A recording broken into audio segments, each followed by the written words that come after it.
One. Thank you for joining me for this week's Tête-à-Tête. With me, I have Ghani and Tessie Lim, and we're going to speak about how to practice more empathy and compassionate skills to make the world a better place. So I'm going to introduce you, Terry. Terry basically is an entrepreneur turned humanitarian evangelist. He's an international keynote speaker and a TEDx speaker. He speaks mostly about how to make the world a better place using, good, uh, being kind, right? Being kind is a serious business. And also, I have Tessie Lim. She is an executive coach, a professional communicator, and an inspirational thought leader. She's worked in the corporate world for 25 years before she went into the writing. She was a columnist for 8 years, and now she coaches senior executives on leadership, communications, and strategy. So she inspires courage, confidence, and freedom so that you can live your best life. I've known these two special people for some time now. They've been always sharing about positive messages, inspiring notes. They're always kind in whatever they say, whether in person or even online. And I think for now we are used to seeing lots of people, sharing hate messages. We're seeing news which is full of unease and chaos. So I think that with Terry and Tessie with me today, hopefully you'll see how to make the world a better place. Thank you, Tessie. Thank you, Terry, for joining me today. Thank you.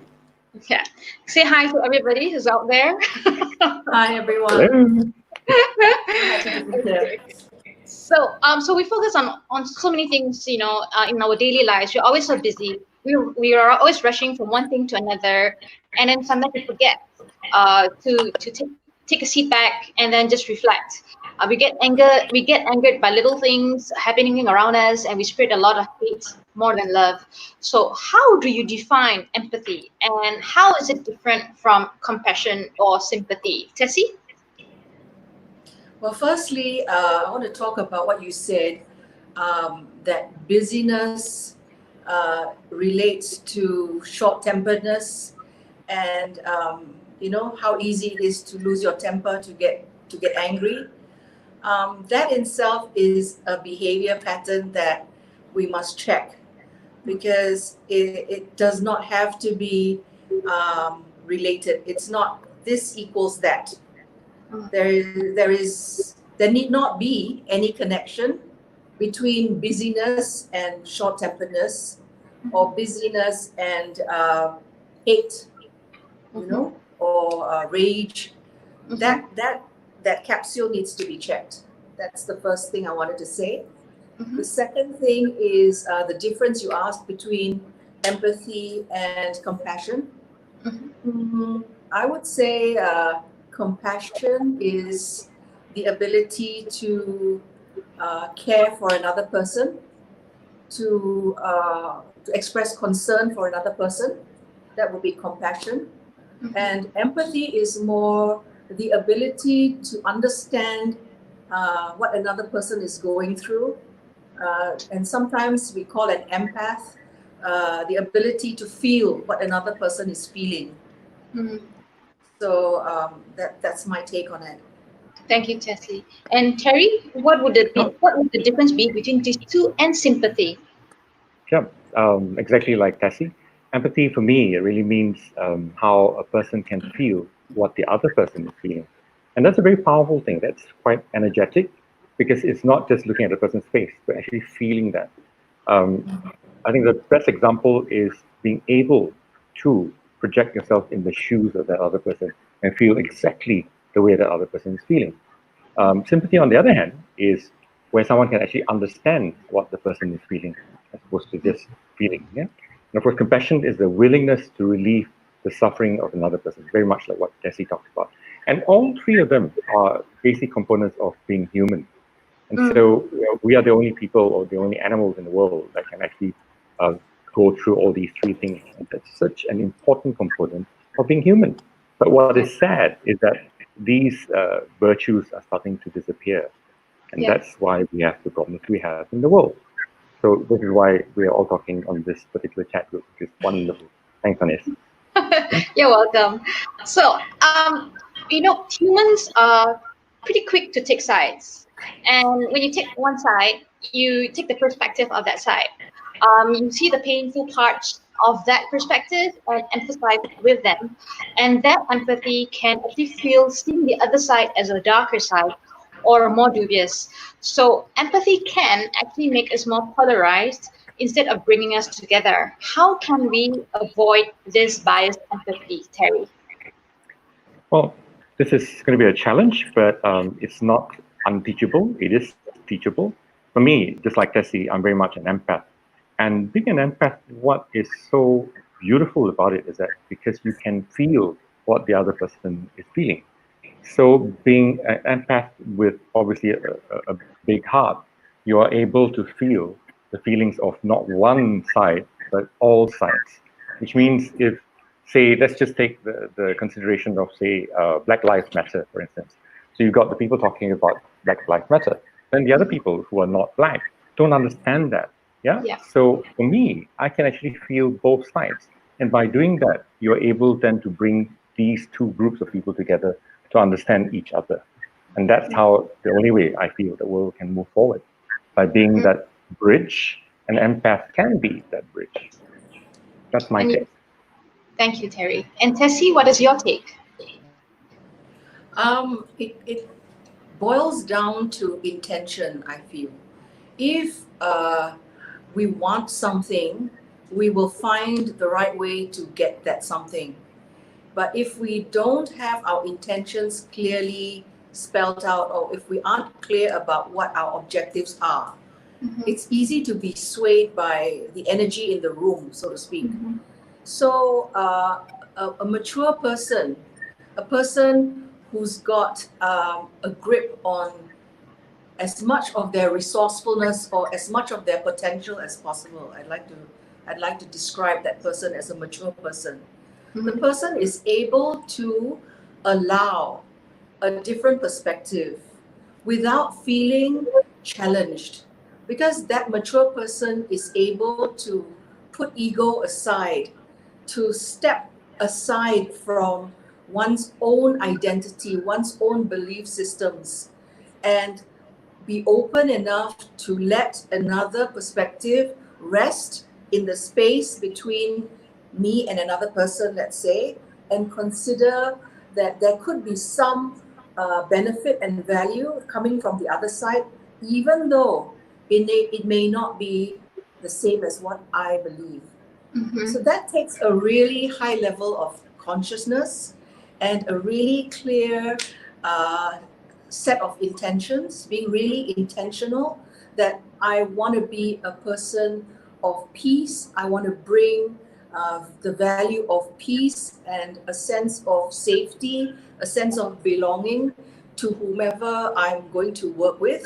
Whether this person be in politics or business, it doesn't really matter, because that's the only way one can avoid the kind of clashes we see, say with Mr. Floyd and with the Trump and China trade wars going on. Because unless you are open and willing to see that China has come from this kind of historic background, and that's why they think in a manner that wants to befit, say, a socialist form of governance, whereas the Americans are really capitalists and they want to rule by owning things. Yes. It's not one side is right, one side is wrong. It's just what everybody has been used to do. You know, so it's just accepting the difference. Sorry, we're just accepting the difference. To be able to do that takes a huge amount of maturity, don't you think? Yes, absolutely. To be able to say, I'm willing to listen, and I'm not going to be aggravated. I'm not going to be jumping up on my table, thumping the table, saying that how dare you? And that's not what I believe. But I'm saying, yeah, that's interesting. I'm curious about that. Can you tell me a bit more? Yeah, it's about being open and listening, like what you say. And okay, why is compassion important, and how can it be good for you? Well, can I just follow up on what Tessie talked about? Sure, Sorry, Tessie. because there was a beautiful thought, Tessie. Go ahead. Tessie, you said it so beautifully. And I think when I look at someone like Donald Trump and I look at someone like Jacinda Ardern of New Zealand, and you can see how different leaders are able to put aside their egos for the sake of the country, for the sake of humanity, for the sake of the world. And I think that's so important because with an ego so heavily on board, it's impossible because you go into judgment. And when you go into judgment, communism is bad, or capitalism is bad, whatever. Yeah. But you see someone like Jacinda, she doesn't take that road. She takes a middle road whereby she's very firm, but she's able to put aside the ego and say, okay, what do we need to take the country forward? And look at her sense of achievement. It's just been amazing. Yeah. Yeah. That makes for a really amazing leader, don't you think? Like Justin Trudeau, whom I admire immensely. Yes. He was interviewed live on TV, and they were asking, how would you react if you were in America, right? And he actually took time to think. And sometimes we don't take that time to think before responding. So stepping back and then forming your thoughts clearly and as objectively as possible before saying something makes a big difference. Yeah. So back to my question, Terry. Oh yes. Why is compassion important? Yes. Why is compassion important? How is it good for you? Yeah, it goes back again to exactly what Tessie talked about. Imagine how powerful compassion can be, simply because compassion is actually an attribute of love and the humanity in the person. So when you operate out of compassion, there is such a powerful energy that's a positive energy that comes across, not a negative energy.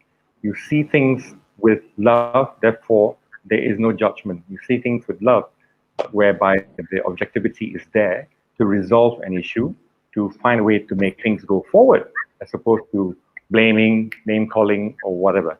And I still believe that if you look throughout the world, throughout the ages, you've got singers talking about it, you've got the Dalai Lama's talking about it, and that four-letter word that doesn't start with F, starts with L, and it's love. And yeah, we sound like this is very mushy and very airy-fairy, but it's not.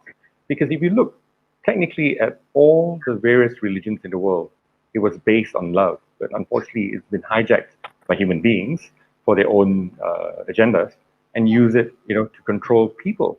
But essentially, love is so powerful, and if all of us can bring compassion on board, it's not, you see, when you run from compassion, doesn't mean you're weak. As a matter of fact, you're a lot more powerful than somebody who's hollow without compassion. That's my take. And Tessie, what's your take? Why is it good for you?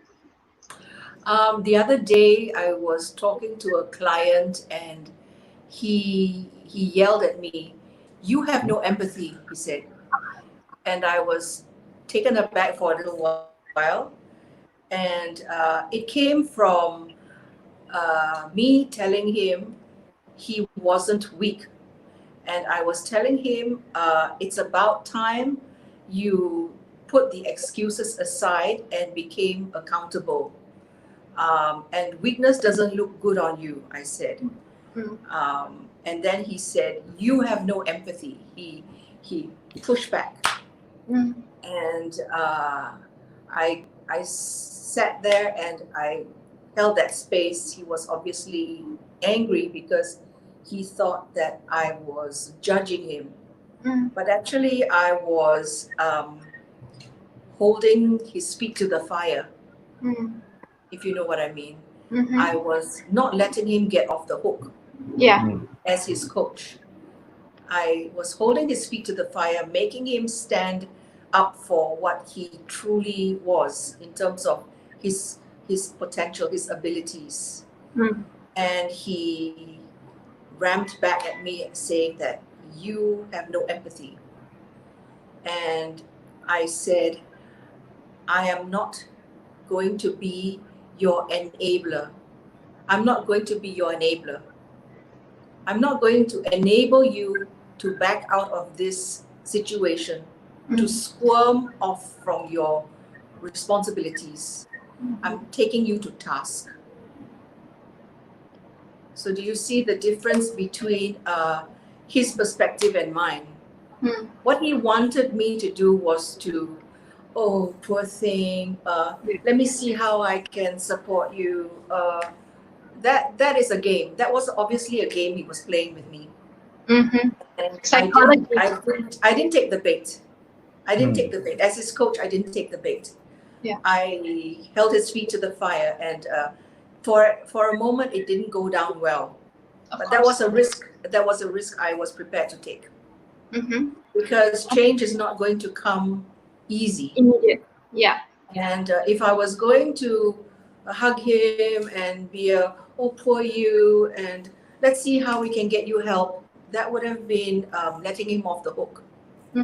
So empathy and enabling, be very careful. Yeah. Although I could sense that there was discomfort, but it's tough love, yeah. It's tough love. I needed him to step up to the potential that he actually had. Yeah. Rather than take the easy route. Yeah. Yeah. And help him do what he needed to do for himself. Yeah. Yeah. So I'm referring to the role that we want to play. So as a coach and as a leader, I'm not there to be a softy, warm and fuzzy friend. I'm there to groom leaders. Yeah. You know? So in the context of that, we have to weigh what we want to do, what decisions to take. Yeah. And how did you personally come to care so deeply about practicing compassion? How did you know you were an empath? And how do you use it, in your daily lives? You want to ask Terry that or me? Oh, yes, Terry, go ahead. Just wondering. I can't assume. Okay, in this point. For me, well, I am writing a book. It's about my journey, and I'm sure my journey is probably minuscule compared to a lot of other people's journey. But let me just share part of my journey. So in my journey, what I've noticed is that the people with compassion are the ones who helped me throughout my career, throughout my life.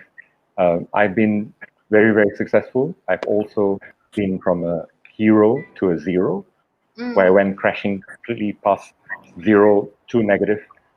Everything from owing the banks and doing all those things you never dreamed that you would end up doing. Asking questions like, do I take this amount of money to buy petrol or do I buy food for the kids? I mean, you don't think in this day and age you would go through this, but when you watch TV and you look at the homeless, then you realize this is real. But having it happen to you, that's very different. Also, the fact that I've got a 26-year-old son who is differently able, and for 26 years of raising him and now co-parenting him with my ex-wife, together with my current wife, has been an amazing journey in humility, in patience, in being compassionate. So all the three triggers come in. You will have no choice but to be an empath. You have no choice but to be somebody who's sympathetic to other people like him or parents like us. You have compassion for everything around that you see. But of course, one of the more, if I may, share a little bit on the spiritual side. I'm totally agnostic, but I'm gone on the spiritual path. So one of the incidences that woke me up, and people online can say, Terry sounds like he's dreaming. It's okay. So there I was trying to take my very special son to a meal. It's part of our routine. On weekends, I take care of him, and at the end on Sunday, I probably go get him a nice meal. But because times were really tough, and I told him, let's just go have mama and have roti canai for dinner. He said, no, Daddy, I want to have Japanese food. So for me to try and explain to someone like him that we can't afford that, it's kind of tricky. Yeah. So finally, I realized that he would go in a complete meltdown, and that's the last thing you want to do, to allow him to go in a meltdown, especially when you're passing him back to his minders. And so what I did was I went to the curb and found a really, really inexpensive Japanese restaurant. I won't mention names, but basically it's like a Japanese fast food. Later, you can let us know. Yes. And so what I did was I commanded the menu to make sure that we only ordered the vegetarian, no sashimi, nothing with raw fish. And because for him, it was just the joy of being in a restaurant and eating something simple that's like a sushi. It was happy. And then this was in the evening, right? And then I took a walk with him to go to the car. And the car had to be parked very far away in some illegal parking area because I couldn't afford parking. And so as we arrived with the car, he said, Daddy, can I have some money? So I looked at him and said, why you want money? He says, because there's a beggar squatting by the side of the road. And I turned around. At first, I said to him, no, there is no beggar. This is Buchara Damansara. It's a very affluent area. It's impossible for beggars to be here. And I turned around. True enough, there was a beggar squatting on the floor. And I couldn't believe it. And you know the fake beggars from the real beggars because you can smell them like a mile away. His hair was matted, his clothes were matted. And he looked kind of like a little bit like Jesus, actually, but very long hair, long beard, and all brown. And I opened my wallet, and I had all of 1 ringgit in it. So I took a deep sigh, pulled out 1 ringgit, gave it to my son, and he was so happy, and he was gleeful. And he ran towards this man who was facing the opposite direction of us. And he went in front of him and presented that 1 ringgit. Now, I had always trained my children to give, And so this man received that 1 ringgit, and he started to stand up. As he stood up, you could see his body pivoting around so that his eyes could look straight into my eyes. As I speak this story, my hair is standing because as he locked his eyes with mine, he didn't open his mouth, but I could hear his words was, we just wanted to find out how far would you still give when you have nothing left to give? Would you still give everything up for somebody who really needs it more than you? Would you? So you felt the message rather than hearing. No, he didn't open his mouth. And so I was just standing there sort of rooted. And then my son came back, pulled my hand, and so we started moving. And then as I moved away, I said to myself, wait. Fine, I got 1 ringgit, but I have some food at home. 1 ringgit's not going to take this man very far. I can't even buy a drink for 1 ringgit, right? So I thought, let's turn around and get him some food from the house. As I spun around, now this is less than 3-4 seconds, he was gone. There was no man. And it was a large area with only my car. It's impossible for him to jump in the car or disappear, hide behind a bush. There's nothing. And this was the beginning of many of these incidences that would happen to me. And I knew that I was being led on this path. And yes, Terry, you've been very successful. You've also failed, dismally. But all these journeys that I've taken pointed me to say, look, Terry, bring all that wherewithal to give it back to humanity. And that's how Humanitarian was born. That's my little story. What a lovely story that is. It is. It's the sometimes angels just walk in when you don't expect them. Yeah. Mind blowing. You're an angel. You're an angel, Hanniz. I am. Absolutely. You're bringing these messages to people. You're an angel. Absolutely. Thanks, Tessie. But okay, what about you, Tessie? How did you come to be so compassionate? Not so nice story as Terry's. Empaths somehow attract energy from people we absorb without actually knowing. I didn't know I was an empath. I didn't know, what kind of skill I had. And then you go home drained and you wonder why. So I believe that being an empath has taught me how to set boundaries the hard way, because you want to help people. You think being compassionate is showing concern and you want to help people, and you don't know where the boundaries are because you feel so much for another person, and that often leaves you being exploited or taken advantage of. So and now, drained. Drained. Now I teach how to set boundaries emotionally and mentally and all kinds of ways, so that there is mutual respect, to protect what is right in terms of exchange of energy. That is also a form of self-love, knowing what is yours and what is not yours, because people often want to dump on you, and then it's for you to set up little barriers to say, Those are not my beliefs. These are my beliefs. Those belong to you. Those biases are not mine. So I lovingly give you back what you try to impose on me. Your thoughts, your values, those are yours. And this is my space. And this is how I protect myself. So I build myself a bubble, and inside my bubble is my brand of compassion, my brand of sharing, my brand of my essence. Yeah. Yeah. So And it you needs to mentioned be before- me. Yeah. Yeah, you mentioned before you need to fill in your own cup first before you can help others. Yeah. So yeah, self-love is so important. Yeah. Yeah. It starts there. It starts from there. Correct. Everything starts from there. Thank you. May I just add one bit which may be rather topical?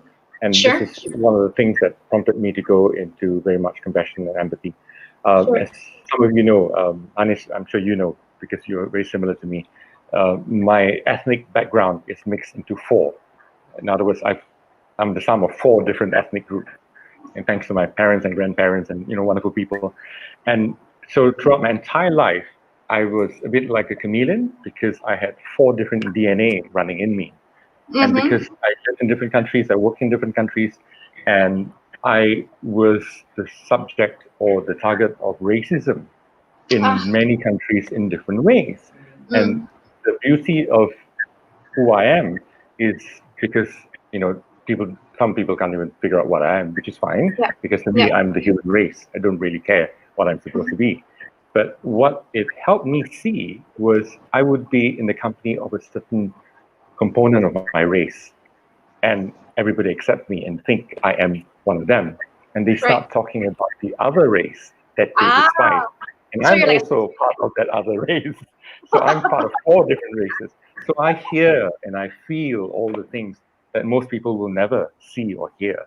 And it is, my hair is again standing because the kind of vileness that comes out of these conversations, you'd stand there and I could stand up and just yell at them and say, how can you do that? But I keep quiet because I don't want to let on who I am. But it makes me a stronger person, but it also makes me figure out how do we create a bridge, because for me, I understand the perspective on all the sides, and this is why I've become the empath who can see all the different sides. And to me, I come to a point where technically there is no right or wrong. It's just to figure out how do we move forward with everybody's perspective. Yeah, you can't please everybody, but there must be some way you can put all these issues together and move forward. And that's what made me who I am in terms of compassion. And this is very timely with what's happening with Black Lives Matter. Yeah. Yeah, you won't understand unless you're in that person's shoes, like what you mentioned from the start. Yeah. Okay, because we are actually a little bit over time, but I have got one question which I think is super important because we need to apply it to everyday life. So how can organizations, education institutions, and individuals get involved in teaching and practicing being more empathetic and being more compassionate? Tessie, would you like to start? I think the beginning of everything is to learn how to listen. The first thing the first step we take is to teach listening skills, how to hold the space and how to block out the judgment, because that's so natural. Our mind operates like that. There's no vacuum.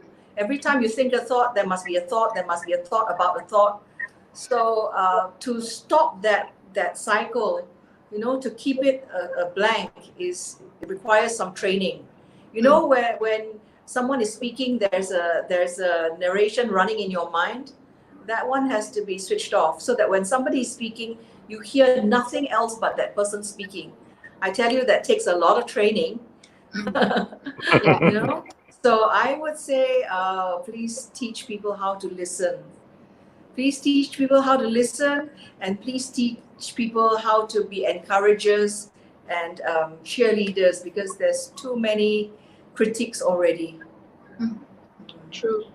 And Terry? Terry, what about you? Yeah, I'm going to say something radical. That's me. The radicalness in me is, for years, I was very much like Tessie. And, I wanted to change the world. I wanted to work with people. And at one point, with the kind of stuff that happened to me, I was in the position where within my own organization, I had people, and these were my conspirators or co-directors within the company, who, when they discovered that at that point in time, I wasn't on par with them in terms of my wealth, in terms of my financial credibility, they found ways and means to get rid of me from my own company. Right. And then, you're like, what? Where's humanity gone? And these are people who know you. These are people you work with, right? And that sort of spun me into this world where I moved away from the adult world and only to focus the young people, because I realized that, human beings, as they get on to different ages, have all been already pre-programmed by their youth, by teachers, by parents, by religious teachers, by leaders, by politicians, and they can't get out of that programming. And thanks to people like Tessie, who really find ways and means of helping them get out of the programming, I decided to move away from that, and I only focused on the youth because I felt I wanted to catch them before they were already brainwashed. And so that has helped for the last 2 years.